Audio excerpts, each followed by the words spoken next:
And it is indeed old-time hockey, just like Eddie Shore. This is from the Nilles Law Firm studio and broadcasting on the mighty 790 KFGO and 104.7 FM. Appreciate you joining us each and every week. Usually it's Thursdays. Today it's Fridays. We're the pre-game show for University of North Dakota men's hockey. Pre-game show starting at 6:30 with Tim Hennessy. Puck drop at 7 o'clock, Western Michigan versus the University of North Dakota men's hockey teams. And that should be a very good series up there. For those of you driving up, isn't it lovely, Paulie, that they finally have a day to drive up there without a blizzard blowing snow in 47 different directions at 80 miles an hour? It is beautiful day. Yes. And with that, it's a beautiful day to see our good friend Scott Taylor. Hey, Scott, how you doing? I'm as good as could possibly be under the circumstances, being an elderly man in a cold, cold winter, but the brand new edition, Game On magazine is out. Game On, named after the hockey show, or we're named after the magazine, GameOn.ca. GameOnHockey.ca. Pardon me, GameOnHockey.ca if you want to take it in. And Andrew Kopp is on the front page of that publication, I believe. Is that Andy yep. Kopp. It's great. If you're on YouTube, you can actually see that. And that's how we do this. We just show up on Zoom, up to YouTube Live each and every week. And of course, we are from the Nilles Law Firm studio. Established in the early 1900s, the Nilles Law Firm provides legal services in more than 10 areas of practice, including business and corporate law, estate planning, wills and trusts, probate, commercial litigation, adoption services, and real estate. A division of Nilles Law Firm is Northern Title, which provides complete closing and escrow services, along with title insurance policies for all types of real estate transactions in North Dakota as well as Minnesota. Call Nilles Law Firm at 701-237-5544 or look them up on the World Wide Web, nilleslaw.com. We appreciate them sponsoring the show each and every week. That's what gets the stuff on the air, and I hope you enjoy the show that Scott and I put on each week. Well, the guest this week, well, it's the royalty of hockey. I always say that, but we have former Western Michigan head coach Andy Murray joining us here in a second, father of former Sioux Brady Murray. So, of course, a UND connection always comes into play when we have someone on the show. And what a hockey career he had as a coach, mentor, Shattuck St. Mary's. He's done it all, as well as, and I didn't realize this, back to 2006, color commentary for CBC for Hockey Night in Canada, which is pretty much the epitome of doing color commentary. So we appreciate Andy joining us here in a minute. And your good friend, Daryl Walski. Scott, you and I have talked about this a number of times, having that person, that mentor, that advisor. I guess they call them family advisors. You've known Daryl for quite a while. Explain kind of what our goal is today with Daryl Walski being on the show. Well, he is a college hockey family advisor. That's the term they use because nobody wants to use agent. Yep. It's not a good word. But anyway, Daryl's going to come on later and tell us the truth about hockey scholarships. Certainly for kids in Canada. If you're living in Manitoba, he's got some hard, brutal truths for you, and it's the same for players in the United States who are trying to get to the big schools. You may think you're a good player. You may think you're going to walk on at an NCAA Division I school and just take it by storm and get a full ride and have a glorious career, leave after 2 years and sign with the Chicago Blackhawks and just have this wonderful. It ain't that simple, kids. It ain't that simple, and Daryl is going to tell you what you need to do, how you need to do it, and how good you have to be to get the opportunities that have been afforded to the kids that we're going to see on the ice tonight at the Ralph from Western Michigan and from the University of North Dakota. And we'll talk when we bring Andy in real briefly here as well, when we bring him into the conversation. Well, it was 45 years ago, I walked on at the University of North Dakota. We had a 1-month training camp. Giving us the opportunity to showcase our abilities. We didn't have things like internet to show video. There wasn't such things as video of hockey games of the St. Boniface Saints back when they played Manitoba Junior Hockey League. They had no clue who in the heck I was. They said, send a letter to the university and express your interest in playing college hockey. I did so. Nobody responded. So you had to go walk on. But, out of that group that walked on that day, and you guys have all heard the story, they've been listening to this show on a regular basis, Craig Ludwig, Phil Sykes, and myself walked on at the University of North Dakota. Named 2 guys of that group who did really, really well post University of North Dakota, but 2 of those guys won 2 national championships. I only won 1. But again, the opportunity for the walk-on thing. But with that, there's Andy Murray. He's on the Zoom camera right now. And Andy, we do appreciate you joining us. You explained earlier when I visited with you, the heat, it's a little overbearing down there in Florida today, isn't it? Well, it's talking to a couple of Manitobans here. feel a little guilty talking about the weather. I'm in North Naples, Bonito Springs for a while here, and yeah, it's quite warm here. But I understand, Scott, up in Manitoba, you're going to get up to 2 degrees tomorrow or something like that. So things are going in the right direction. That's 2 degrees Celsius there, Travis. So just so you're aware too. Thank you for pointing that one out. I was thinking 2 Fahrenheit, which could actually be an improvement here as well. Go ahead, Scott. Fire away. Well, first of all, Andy, I'll be in Florida on the 15th of March. Just booked the tickets. Can't wait to get down there. And I'm glad the weather's still great. But you have a little former interest in this hockey game tonight. The Western Michigan Broncos and the University of North Dakota Fighting Hawks. Tell us a little bit about the Broncos team that you left and what's with them and the talent that they have that you left them. Well, I think, Scott, when you've had a long career like I did, one of the things that you wanted to do, and I wanted to do, was to make sure that I left the program in great shape when I was to leave. And thinking about things this summer, I still had 3 more years in my contract at Western. I knew that probably talent-wise, this would be the best team we've had from the talent perspective going into a season. But I also felt that Pat Furschweiler, who'd worked with me previous to his time with the Detroit Red Wings as an assistant for 3 years and came back a year ago, that he was ready to take the program over. So, we had some players, 4 players actually, that were offered NHL contracts in the spring when our season ended last year. And we felt they would probably be moving on. And they came in group one day into my office and just said, "Coach, we've got more to prove. We think we've got a chance to win a national championship with our group here. And we're going to come back next year." And certainly, you're always out there looking and recruiting players, but when you can retain talent like that, those are the best recruits you could possibly have. So, Western's got a solid goaltender in Brandon Bussey.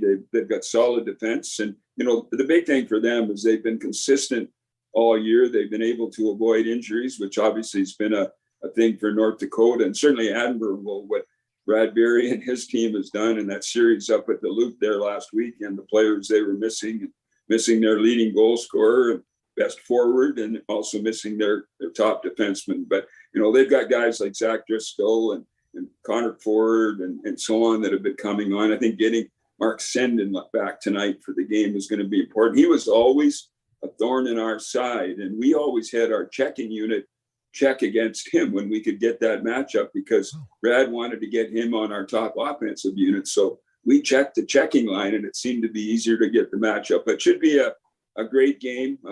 Energy at the Ralph is going to be high tonight. And the thing that makes a game between North Dakota and Western so special is they play similar styles. They've got size, and particularly this year, Western's the biggest team, the tallest and the heaviest in the league. But, what we've done at Western is we've gone to players that can really move as well now too. So we're able to compete with the speed that North Dakota can bring. But it's probably comes down to the goaltending there tonight, Scott. It's going to be a battle. You talk about your son Brady played at the University of North Dakota. I'm going to ask this question. With all the coaching you've been doing in your career and all the traveling you've been doing, were you able to attend senior night? Were you able to attend parents' night at the university, given the hockey schedule that isn't very conducive for that to happen? Yeah, and certainly one of the regrets that I have in my coaching career is the amount of time that I missed with my family and kids, and not only senior nights and so on. I missed way too much, and I counsel coaches all the time when I talk to them to make sure that they keep things in perspective. And I missed a lot of those nights. I think I got to see Brady play live once. I got to see my son Jordy play a little bit more than that, and my daughter Sarah at the University of Minnesota Duluth, I saw, I believe, 3 games, and one of them was senior night. And you're supposed to be this tough hockey coach, and they're calling your daughter's name out, and she's getting an award, and then coming over with flowers for us. And her mom's pretty stoic, and there's her dad crying out there. So, pretty special. And I missed too many of those nights. But, we were really proud for Brady to have the opportunity to play at the University of North Dakota, to play for a legendary coach like Dean Blaze. And, they had a pretty good line with Brady and a player named Zach Parisi and Brandon Buczynski, the mayor of Grand Forks right now. But it was a special time. In fact, I got into college coaching because I missed so much with my kids, and it was kind of always on my bucket list. There were opportunities to get back into the NHL, but at that stage, I'd been in the league for 20 years, and I felt I wanted to do something different. So I took the job at Western, and I can remember calling Dean Blades that summer before my first year at Western. I said, Dean, this college recruiting and different things, and can you give me some ideas on it? And so Dean gave me a whole bunch of ideas on recruiting and that. And I went back to my assistant coaches in Western and said, I've got all these great ideas. And my assistants looked at me, Coach, those are all illegal. We can't do those. So whenever I spoke in Omaha, and when Dean was finishing there and they had a luncheon on game day, I always made sure to bring that up with Dean there. He just chuckled. And I don't think he's too worried about them taking back his victories now or anything. But yeah, it was special. It used to be, there was a rule in college hockey that you could only practice with 4 players. I don't know if you went through that. It was where they had that in the preseason. You could have a coach out there, but only 4 players. Like what NCAA guy thought of that, I don't know. But so three, you had to do that for 3 weeks. So I called Dean that year and I said, Dean, how do you run your 4-man practice? He says, never heard of them. So it wasn't part of the program at Omaha. They just practiced normal. So obviously I missed a lot, but certainly enjoyed my last 10 years at Western. The voice you're listening to is Coach. I'll still call him Coach Andy Murray, former Western Michigan coach. Western Michigan taking on University of North Dakota. Pregame show, by the way, here tonight, 6:30. Tim Hennessy on the call, and Ole Olsen, of course, doing great color analysis. So you're listening to Game on Hockey on 790 KFGO and 104.7 FM. Scott, go ahead. I was thinking of something, but it just went right out of my head. So you can carry on the conversation. Old defenseman. That's what happens to old defensemen. Yeah, I got that. Forget right. things. Let's go back in years to your days in Souris and Brandon and Western Manitoba. Did you ever expect a career as long as this one lasted? I mean, you went through the National Hockey League, you 10 years of college hockey coaching. You had a remarkable career, but back when you were in Brandon, I've seen some old pictures of you on the ice with the old jackets, and tonight you're wearing that Hockey Manitoba shirt. Was this in the plan, or were you going to be in the NHL and be the next Guy Lafleur? Was that the plan? Well, I think every player growing up, and particularly in a hotbed like Manitoba, the top hockey province in the country, you dream of playing in the National Hockey League. That's certainly a goal that you have, and that's the only thing you think about. The idea of being a coach, you wouldn't. I wasn't thinking about it at that time. I think I was 22 or 23, and I was playing hockey. We used to have a good senior league in Manitoba, as you remember, Scott. And Brandon had a pretty good team, and I was playing there and working for my father in the car dealership. And my uncle was one of the owners of the Brandon Wheat Kings, and they had a team in the Manitoba Junior Hockey League, and Brandon Travelers. And they'd been in some trouble for a few games. They'd had some brawls. They decided that the coach had to be released. And he called me and he said, Andy, you're going to coach tomorrow night with the Travelers. And I said, Uncle Claire, I've never coached a game of hockey in my life before here. And he said, you're going to coach the team. And right now, I want to apologize to all those players that I coached in the first couple of years because I didn't know what I was doing. But I had a lot of passion for the game, and I worked at it really hard and took the job very seriously. And, I guess, guys, if you looked at my career, and I talk to young coaches all the time, I don't know if it's a roadmap for anybody getting to the NHL, because I never, ever really thought about coaching in the NHL. The one thing that I identified with, and remember Father David Bauer and our national team used to be based in Winnipeg there. And the one thing that I wanted to do, I thought it would be special if I could ever get the chance to coach for my country, and obviously had the chance to be in a number of world championships and 7 Spangler Cups and an Olympics and so on. So that was a thrill. But I don't know if there's a specific path. I counsel young coaches all the time, and just do a good job where you are and you'll be noticed. And if you start worrying about the job that you want to have next, you won't be doing a good job where you are, and pretty soon you'll be looking for another job as well. So, just do a good job where you are, and people will appreciate it. And I've been fortunate enough that I've had some good players and great assistants, and they helped me move up the ladder.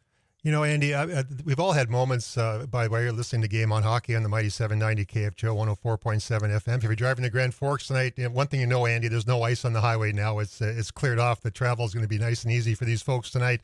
You know, those moments in our lives when we realize that we're sitting, taking something in that we never thought we'd ever would. And I'll explain mine, and I'll let you explain yours when that moment hit you so hard. I was sitting in a restaurant in Grand Forks many, many years ago. It was during the year of the NHL strike, at a restaurant with Dave Tippett, James Patrick, Craig Ludwig, Kerry Eads, Rick Wilson, and someone looked at Tippett and said, on the power play with the Dallas Stars, what do you do? And he goes, well, Zuboff does this and that. And I was sitting back like a kid in the corner. In my entire life, I never thought I'd be near an NHL hockey player or coach. It just wasn't something that, came, in our world. We just didn't expect that to happen. What was a moment like that for you when you sat back and went, holy crap, man, I'm kind of sitting watching something pretty spectacular here. I've met some pretty amazing people. Well, they're tough to pick out one or two. I mean, there's been so many, but one special moment I had was about my third game of my first season.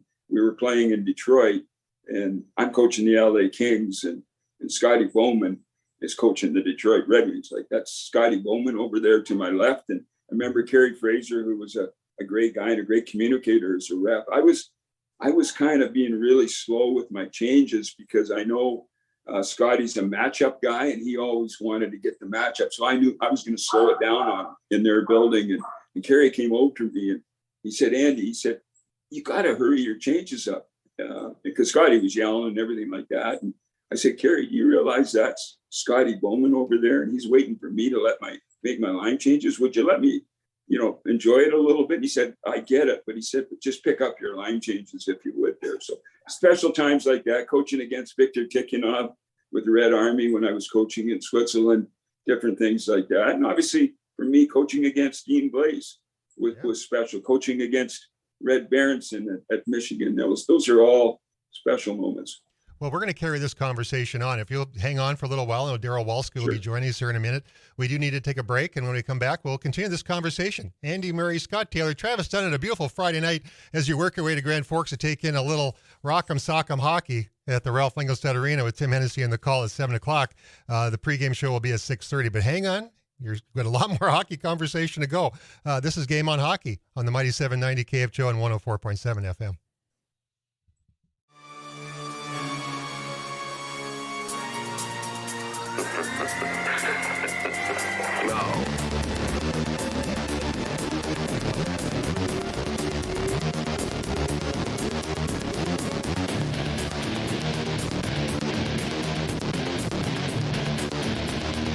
It belongs to a creature from outer space.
Belongs to a creature from outer space.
it is a grooving Friday night here in the Valley. Lovely Fargo, North Dakota. Temperature about 0, I suppose, at this point for all you trekking north to Grand Forks to take in the University of North Dakota hockey game. A lot better travel than there was this time last week. Well, basically everything was shut down this time last week. It's been a heck of a run here, but we do appreciate you joining us on Game On. The pregame to the pregame show with Tim Hennessy and Ole Olsen here. There will be starting up at 6:30, so we'll carry the show until then. But one thing I know Andy Murray does, and Andy Murray is our guest along with my good friend Scott Taylor, my co-host. Play a little bit of golf, Andy? I used to play a lot when I was younger, I played once this week with my brother who's down here visiting, and you would think I'd never played the game before there. So, I'm not very good at it, but certainly like to get out there. Well, I tell you what, if you were in Grand Forks, the number of times you were in your career, the Golf Center in Grand Forks has been in business for over 35 years. Custom club fitting by Ping, PXG, Titleist, and TaylorMade, as well as custom putter fitting. They also have SkyTrack. One of these days, you won't need the SkyTrack. We'll be outside hitting balls probably about 5 or 6 weeks. We got a lot of snow to get rid of up here. But the bottom line is this: if you want clubs, whether they be new or used, and they do great used clubs. I bought used clubs from these guys. They are the best. So make sure to stop in. 3001 South Columbia Road in Grand Forks, or call 701-775-0019. Brian Leach, or the guy with the shoes, Nate. They'll take great care of you. They have a great selection also of clothing. So, early spring clothing up here for golf, as you're well aware, Andy. It can be anywhere from a parka to a light sweater. So you be prepared for the spring season.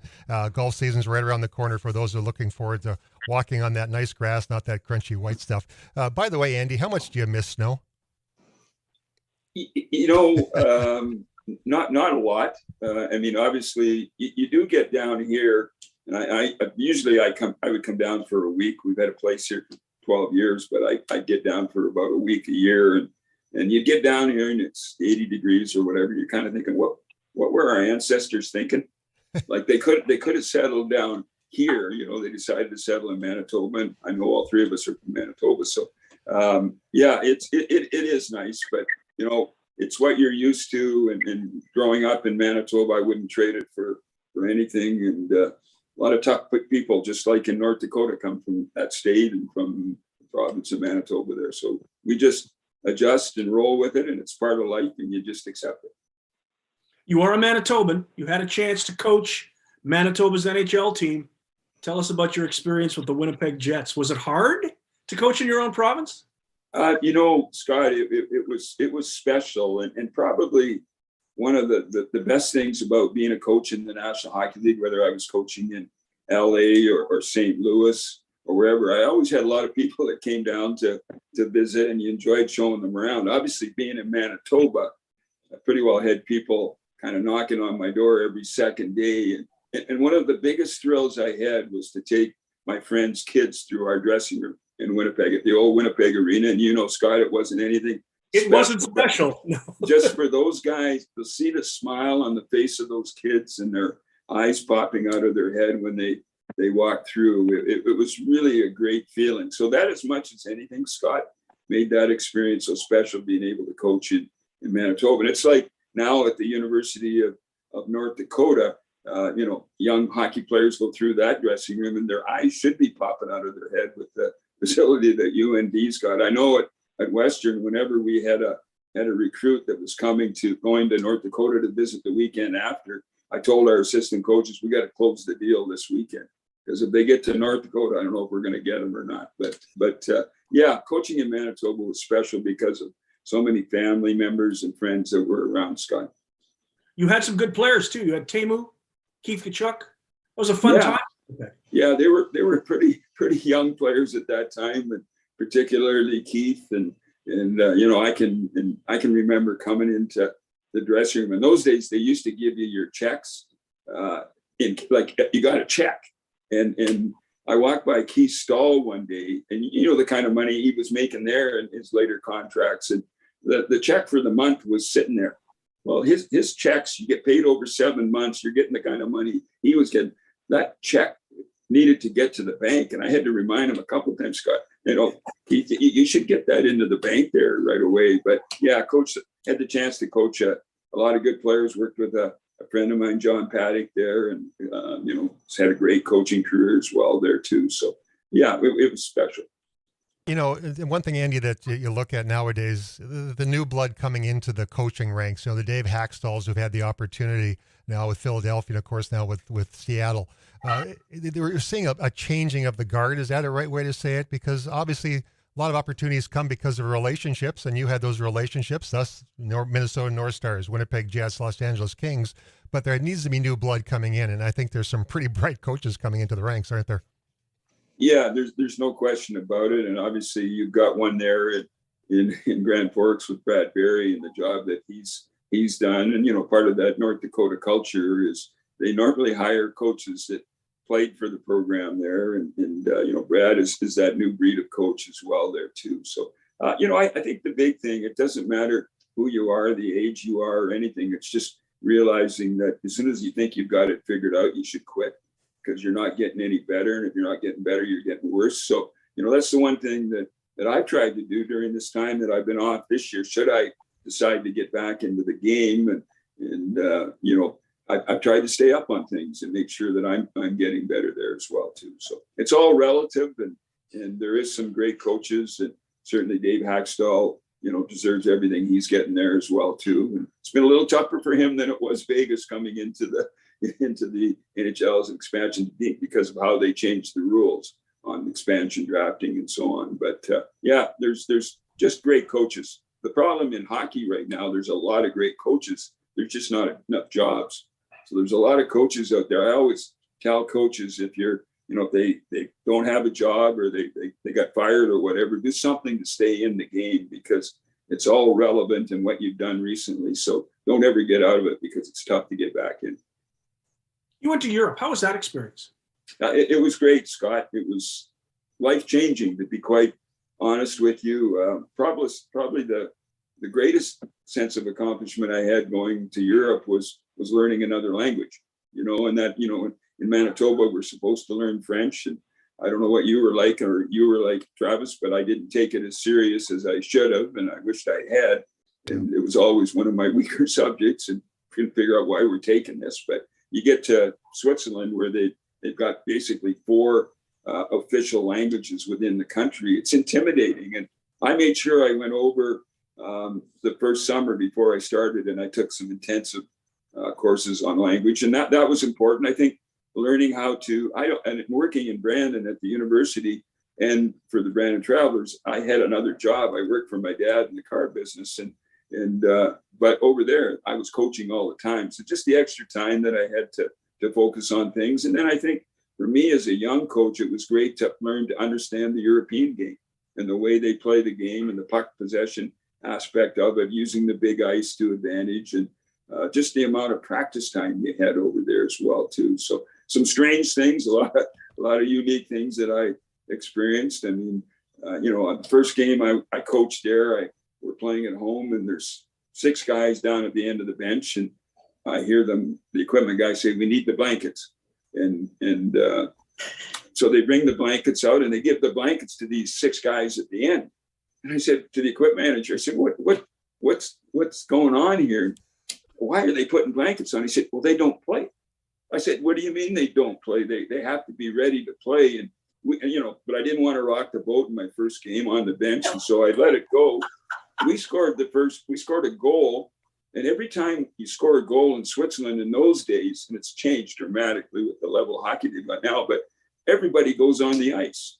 So we'd score a goal, and our whole team was out there congratulating the guys. It looked like we had 6 Supermans coming off the bench, because their blankets were flowing in the wind, and it was an open air rink at the ends. And, you know, it was some unique experience. One of our players got hurt during the game. The referee didn't blow the whistle. The play's going on, and his defensive partner goes over and picks him up. He's got him over. He brings him to the bench, and the play's going on. I mean, you don't do those kinds of things, but you know, experienced a lot, and you know, it was tremendous being in the foreign countries and traveling.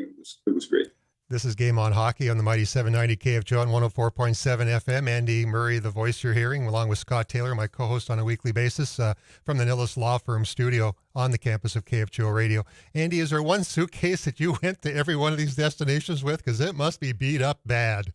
You traveled a lot. You know, it's. I mean, you know, and it's interesting in the coaching business. Every spring, whether you have a job or you don't have a job, you're always looking at your situation and how is this and how does it work and so on. So you're always, being alert to what's going on. But the big thing is I as I mentioned before, just do a good job where you are, and people will be attracted to you. And I had a long tenure in Los Angeles, long tenure in St. Louis for coaching. And, enjoyed every stop that I had. Every stop made me better as a coach and hopefully as a person as well. Well, I tell you what, the great stories, we could go on and on. Mr. Walski, he hasn't showed up yet. Maybe, Scott, you can make a phone call to him. He's not waiting in our waiting room. So we'll just take a quick break and say adios to Mr. Murray, and then hopefully Daryl will come on. Otherwise, we'll have a conversation and keep on talking hockey like we do each and every week. Andy, you can catch the UND Western Michigan game, I'm sure. Dave Starman on the color, CBS Sports Network tonight. I'm sure you'll be in front of that TV. I will be watching, and North Dakota is my second favorite team in the NCHC. So, yeah. Well stated. Andy Murray, thank you very much. Thanks for having me. Enjoyed talking hockey with you. You got it. That's the great Andy Murray, former coach of the Western Michigan Broncos, taking on the University of North Dakota. Of course, pregame show at 6:30 with Tim Hennessy and those guys. And as well, broadcast on a TV network we won't talk about because we're radio and the game will be on here as well. But we'll take a break. We come back. We'll hope that Daryl Walski. Otherwise, we'll just carry on the conversation, have a good time like I do each and every week from the Nillis Law Firm studio on the campus of KFGO, the mighty 790 and 104.7 FM.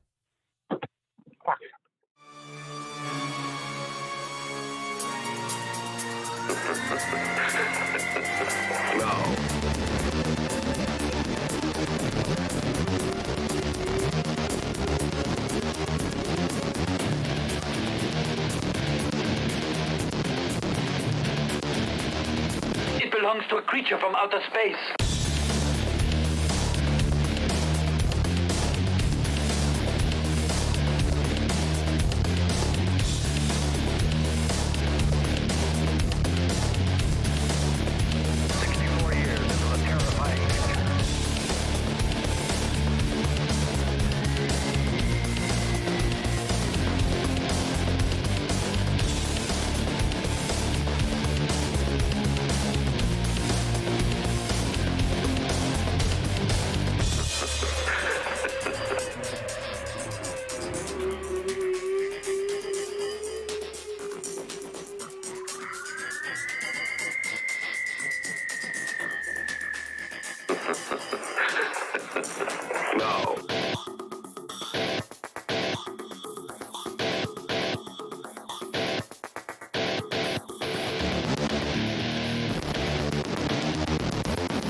Belongs to a creature from outer space.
This is Game On Hockey from the Nillis Law Firm studio on the 790 KFGO and 104.7 FM campus. Appreciate you joining us each and every week. Now, this is Friday. Usually we're Thursdays, but it got moved because of, I think, wild hockey last night, and there'll be some wild hockey. We're flexible. We're kind of filling in everywhere, but you'll find us, and we hope you do enjoy our conversation each and every week. We do appreciate Andy Murray. What a great perspective, Scott. You talk about a career, a guy who's coached at absolutely every level. I'm sure he coached some Pee Wee guys in there somewhere too. He didn't share that, but I'm sure he started out at that level. But boy, oh boy, talk about the experiences he's had. The most interesting thing I think about Andy's career was that he was actually playing senior hockey. Right. He was still thinking about, maybe I can go this way to be an NHLer. He was still thinking about playing in the National Hockey League when a junior team phoned him and said, "You're coaching tonight." Oh boy, I played in one of Because those his senior uncle owned the leagues. team. I played for the Steinbach Huskies for a little bit of time, and it just wasn't my gig anymore. The guys playing like it was the Stanley Cup Finals wasn't. I just wanted to play for fun, but that's another story for another day. One thing about senior hockey, though, Yeah. Travis, it's different today than it was then, Yeah. is back in the 70s, senior hockey was the game. The Allen Cup was really important. Yes, it In was. Canada, it wasn't until the relationship between the NCAA and the Western Hockey League broke off that the Western Hockey League created this scholarship situation. And so all of their graduate players went to university hockey. And that basically killed senior hockey in Canada, because all those guys used to go back and play high-level senior hockey in this country in the 60s and 70s. It was tremendous amateur hockey. And of course, today it's changed dramatically because those players that they used to draw from now get that scholarship money to go on and play Canadian University. And you'll find Canadian University players 25, 26, 27, 28 years old. It's a big difference in this country because of that relationship. The light bulb just went on. We have a little connection with the War Road Lakers. Obviously with the Marvin family, the War Road Lakers won that cup many, many times, and a lot of players from University of North Dakota would go there and play after. David Christian played for the War Road Lakers in that seniors right after high school, actually. So that's actually a topic for a show we should do. The War Road Lakers and the history of that program really was quite amazing, and the Marvin family behind it, Cal Marvin, not only behind UND hockey, but behind the War Road Lakers and the dynasty that was. But with that, we'll open the gate. On the phone, we have Daryl Walski. A little bit of an issue with Zoom, but Daryl joins us via phone. Hey, Daryl, how you doing? Guys, my apologies. I'm a pretty tech savvy guy, but Zoom and me don't get along, and maybe it's because I was on my cell phone. I'm as we speak, I'm sitting beside Rogers Place where Leon Draisaitl and McDavid make their home. I'm about 2 feet away from the rink, but I thought that I could make this work, and I didn't, so my apologies. Oh, fantastic. Well, let's get this conversation started. You are a family advisor. Scott, you got some great questions you had tuned up for Daryl. Daryl and I have had this conversation a number of times, and when we talked this afternoon to do our little pre-discussion, he said, "How honest do you want me to be?" And I told him to be brutally honest. There are always lots of myths. There are lots of thoughts among parents and players that college scholarships are easy to get. Going to Europe is easy to do. Playing in the NHL is what you're bound for. But Daryl, you're in the middle of it. You're the guy who knows. Tell us about the access to U.S. college scholarships for everybody, both sides of the border, and how tough is it to be an NCAA Division I player? Well, I think number one, Scott, is in our business, the term family advisor or hockey agent is a very thin line. It's basically, just so everybody understands, the term family advisor is just an NCAA friendly term. At the end of the day, we're doing the same thing as a hockey agent. We're out there marketing, promoting, trying to find deals, trying to find contracts, or trying to find scholarships. And in trying to find a scholarship, people maybe don't like. I guess one of the things that I was on an interview in Los Angeles, and they said, tell us about what you do, and I says, we try to manage expectations. Expectations, like you go watch Pee Wee hockey or watch 12U hockey, 14U hockey, and you see those dads in the corner, and they're holding a Tim Hortons cup of coffee. Sorry, for American people, they might not understand that, but they have the psycho hockey dads in the corner, and they all believe their kids are going to play at North Dakota, or to play for the Gophers, or play for St. Cloud. But here's the reality of things, and this is the hard thing. And I mean, the delusion that exists out there is just that. It's just the delusion of people believing that they're going to be the next Reese Gaber. Well, let's talk about Reese Gaber. Reese Gaber is a guy, when he was drafted in the Mountain Junior Hockey League, he was about 5 feet tall. I mean, all of a sudden, Reese went through at the time what we called midget hockey, and he went up the ranks to, play for the Dauphin Kings, and then did well there, and then got traded to Steinbach, and then went to USHL and put up 44 goals in his year before he came to North Dakota. That's what you need to do to get a scholarship, is what Reese Gaber did. And I mean, I know that, he's an exceptional player. Not everybody has to score 44 goals, but if you want to be the number 1 or number 2 goalie, this is what you're going to have to kind of come up with. You're going to have to be, or if you want to be a top 6 forward or be on the top 4 defenseman, you're going to have to be a guy who's going to be an impact player at all levels. And one thing I like to stress, Scott, and this is one thing we did a video about this for our clients, is it isn't all about stats as well too. And I think that's a misconception that's out there.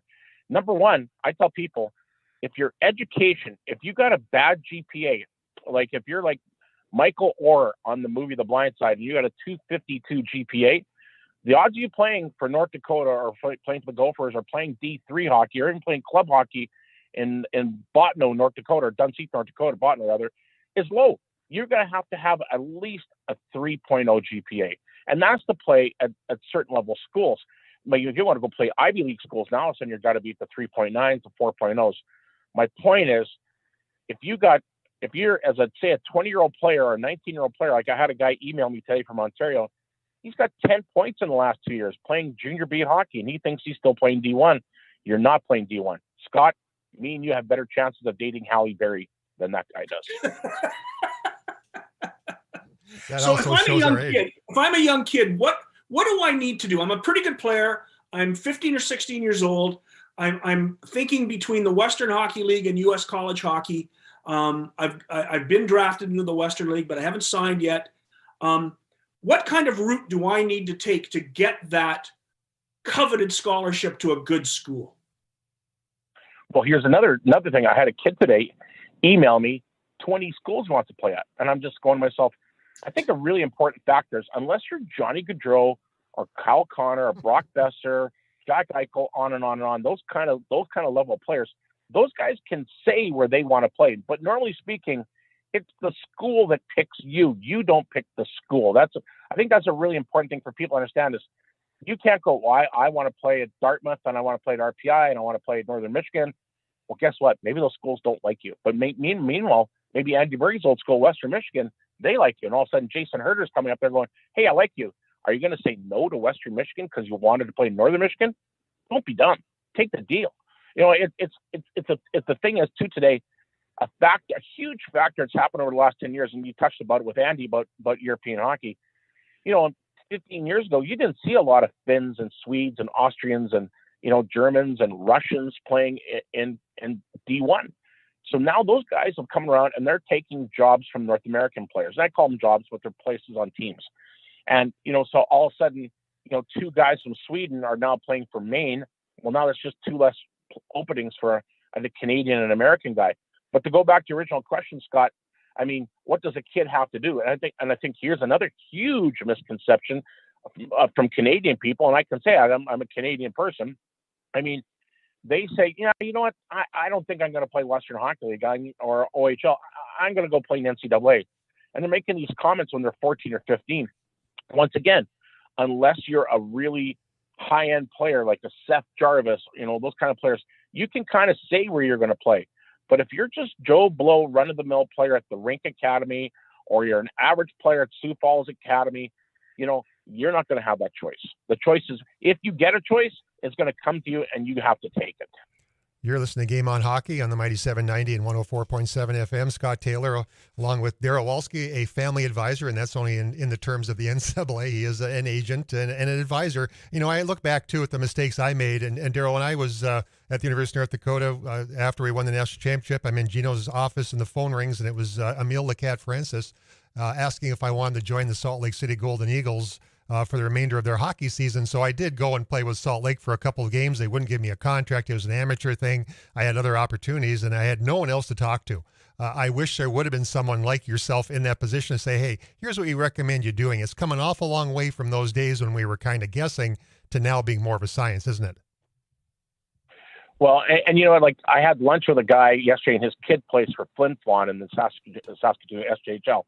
And his kid played 3 or 4 years in Western Hockey League, and he's been a pretty good player in the Saskatchewan Junior Hockey League. And he says, you know what? I think my son's going to go play in the East Coast Hockey League. And I looked at him, shook my head, and I said, no, he's not. So what the contract you're on was called an ATO, which is called an amateur tryout agreement. Yep. And so when you leave college, whether it's, Canada Youth Sports or you're leaving NCAA, you're going to finish the year off in Rapid City or Wichita or Tulsa or Allen or wherever the team is, Fort Wayne, and you're going to be given what's called an amateur tryout. And I think another important thing people understand is when you're Bryn Chiswick or Clark Saunders or Brendan O'Donnell, any of those guys, when they leave school, and they're going to go play in the East Coast Hockey League, they're going to be a part of the rookie cap. And they're making, and this shocks people in telling us, when a guy plays in the East Coast Hockey League today, and this is information they need to know, they're making about $530 a week. And that's gross money. I'm not talking, that's not net. Of course, they have their apartment paid for, but still, they get taxes taken off of it. They got to have a vehicle, on and on and on. So, and anyways, the story was when I met with this parent yesterday, the kid from Flin Flon, I said, your kid should go play youth sports in Canada, go play for 3 or 4 years, build up your resume, and then you can go to Europe, because there's a proper way to do things. I mean, yes. For these guys that go, like, Scott, there's a couple guys recently left University of Manitoba Bisons. They're not in youth sports playoffs this weekend.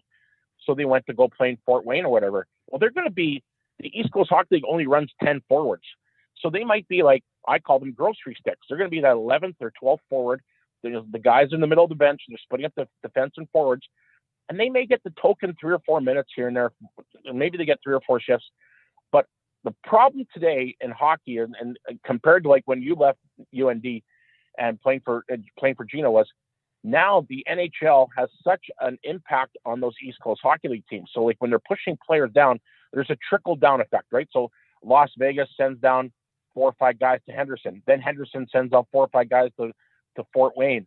Well, the problem is guys who are kind of free agents coming out of North Dakota or whatever and aren't drafted and aren't prospects, they're going to get waived. Like Devin Buffalo, who's a goalie, he played for Dartmouth.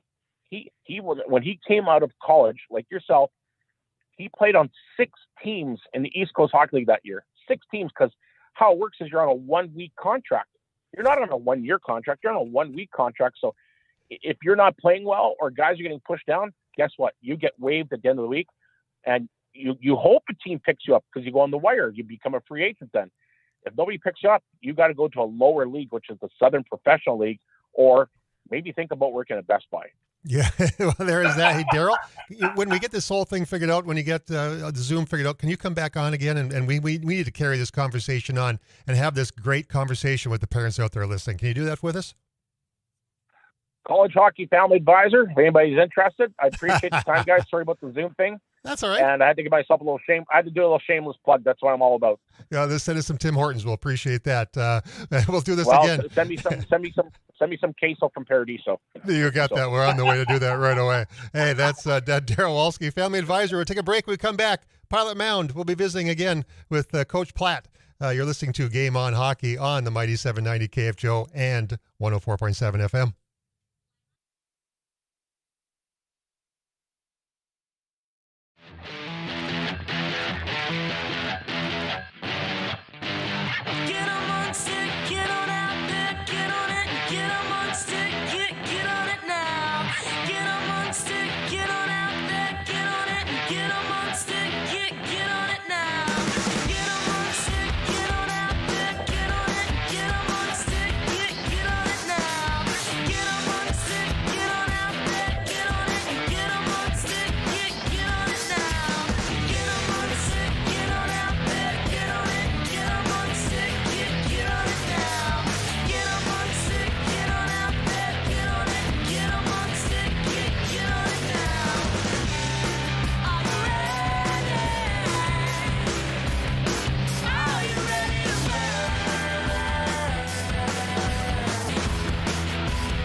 Time to talk hockey on a Friday evening, and we're running out of time. So unfortunately with that, but this is Game on Hockey from the Mighty 790 and 104.7 FM. Around the rink on 740 The Fan tomorrow morning, the head coach of the SEC Georgia Bulldogs joins me, George Camp. So that'll be a fun conversation if you're looking for somewhere to play hockey. Scott, fire away. We got Coach Platt, U18 women's.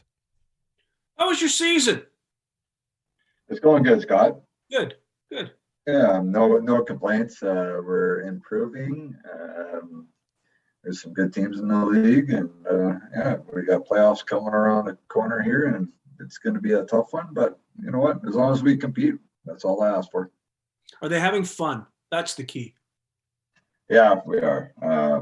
I try and make some time and some room in the days for that. We were just in Penticton last weekend, and the first road trip for some of these girls and going through the mountains. So I love the trip, even though I've done it quite a few times. I still like from Calgary to Penticton. It's still a nice trip. And once we're out there, the weather was good, so we got to spend a lot of time down the beach and down the boardwalk, and just get away from the hockey rink for a little bit. Yeah, you talk about the season being a short one, and COVID obviously changing things. Right now, you're in the midst of getting young ladies to come up to Pilot Mound. How do they get in touch with you? U18 program. You're traveling all over the place playing against the best competition. Yeah, so I guess our website, the Pilot Mound Buffalo's website, there's a sign up. We have some camps coming up in April, some ID camps. We're kind of in the middle of, we can't really talk to anybody right now unless they contact us. Right. So once their league is done here, like provincials are the same weekend as our playoffs. So basically after that, it's go time for recruiting, and we got some work to do. We got about 7 or 8 girls that are graduating. So yeah, we got some spots to fill, that's for sure. Well, that's the best place to go. pilotmound.academy.com. Coach Platt, U18, sorry for the short visit today, but we just ran smack dab out of time. We need a 2 or 3 hour show, don't we, Brad? I don't know about 2 or 3 hours, but I'll take whatever you guys can give me. Yeah, I sure appreciate it. Hey, Scott, what a great day. We appreciate Mr. Walski. We appreciate Andy Murray. We appreciate Mr. Platt joining us on this beautiful Friday. Another great show. Hope you guys can join us next week. What do you think, Scott? You're going to come back on and do this? We'll be back, and I want to give a shout out quickly to Sean Rice Photography. They really helped Game On Magazine with some photos of our good friend Dakota McIntosh. So Sean, thank you. Appreciate it. GameOnHockey.ca. Got it. Got Want it to right. read the magazine? It's great. Just sign in. You'll love it. Stay tuned for Tim Hennessy, UND Hockey, Western Michigan. You've been listening to Game On Hockey from the Nilles Law Firm studio. Good night.